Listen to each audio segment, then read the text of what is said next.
Greetings all, and welcome to part 5 of the Elliott Wave 101 course. If you haven't already subscribed to the channel, then please do so, and in that way you don't miss any future updates as more material is published. If you found this video helpful, then please give it a like and don't forget to check out the other course videos. In this video, we're going to take a look at the rules that govern the correct identification of diagonals. So from the Elliott wave principle, a diagonal is a motive pattern, yet not an impulse, as it has two corrective characteristics. As with an impulse, no reactionary subwave fully retraces the preceding actionary subwave, and the third subwave is never the shortest. However, a diagonal is the only five-wave structure in the direction of the main trend, within which wave 4 almost always moves into the price territory of, i.e. overlaps, wave 1, and within which all the waves are threes, producing an overall count of 3-3-3-3-3. On rare occasions, a diagonal may end in a truncation, although in our experience, such truncations occur only by the slimmest of margins. This pattern substitutes for an impulse at two specific locations in the wave structure. Ending diagonals. Now, an ending diagonal occurs primarily in the fifth wave position at times when the preceding move has gone too far too fast, as Elliott put it. A very small percentage of diagonals appear in the C wave position of ABC formations. In all cases, they are found at the termination points of larger patterns, indicating exhaustion of the larger movement. A contracting diagonal takes a wedge shape within two converging lines. This most common form for an ending diagonal. So here we have a contracting ending diagonal. Now you'll almost always find these in wave 5, or sometimes you'll see them in C waves of corrections. But they are pretty common. You will find them quite often, so you do need to be aware of them. And the other type is a leading diagonal. So it has recently come to light that a diagonal occasionally appears in the wave 1 position of impulses and in the wave A position of zigzags. Analysts must be aware of this pattern to avoid mistaking it for a far more common development, a series of first and second waves. A leading diagonal in the wave 1 position is typically followed by a deep retracement.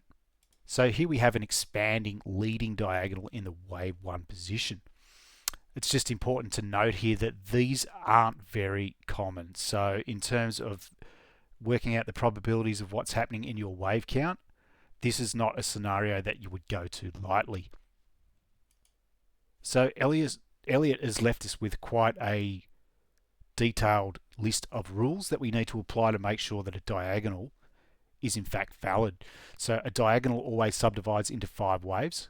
An ending diagonal always appears as wave 5 of an impulse or wave C of a zigzag or flat.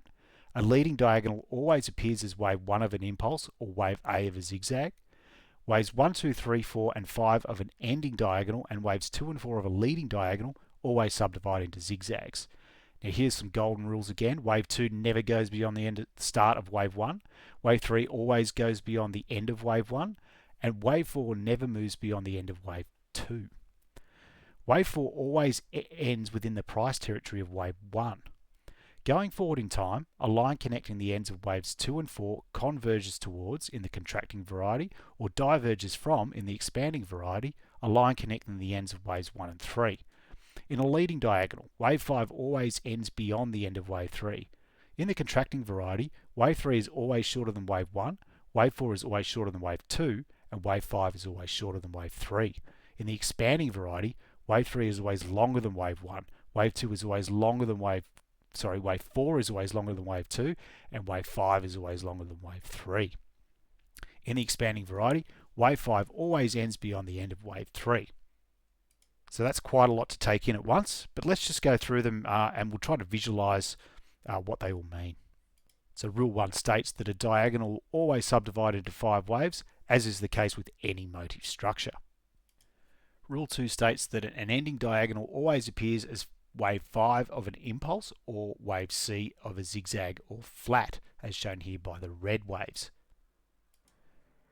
The next rule, rule 3, a leading diagonal always appears as wave 1 of an impulse or wave A of a zigzag.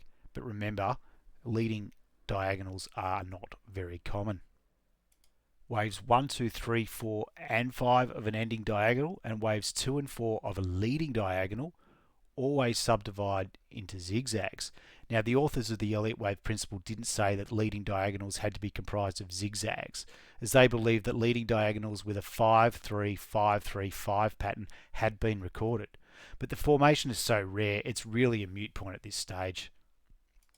Rules 5, 6, and 7 are along the lines of the golden rules of Elliott wave, in so much as wave 2 never goes beyond the start of wave 1. Wave 3 always goes beyond the end of wave 2. Wave 3 always goes beyond the end of wave 1, and wave 4 never moves beyond the end of wave 2. Rule 8 states that wave 4 always ends in the price territory of wave 1, and this has already been discussed.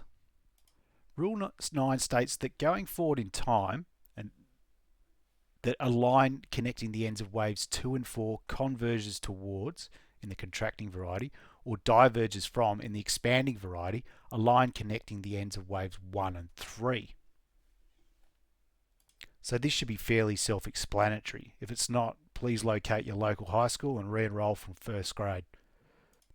Rule 10 states that in a leading diagonal, wave 5 always ends beyond the end of wave 3. Now this is self-explanatory, as if wave 5 didn't move past wave 3, the structure would lose its expanding nature. Rule 11 states that in the contracting variety, wave 3 is always shorter than wave 1, wave 4 is always shorter than wave 2, and wave 5 is always shorter than wave 3. This follows logic as the waves contract as they are contained by converging trend lines. In the expanding variety, this is rule 12, wave 3 is always longer than wave 1, wave 4 is always longer than wave 2, and wave 5 is always longer than wave 3. So this follows logic as well, as the waves are expanding as they seek the diverging trend lines. So rule 13 states that in the expanding variety, wave 5 always ends beyond the end of wave 3. So this is also self-explanatory, as if wave 5 didn't move past wave 3, the structure would lose its expanding nature. So you won't deal with diagonals all that often, but they are in the Elliott wave principle, and we do have to recognize them, and they do pop up, so they are part of your base knowledge. Stay tuned for the next video, where we'll look at the rules governing corrections. Thanks for watching.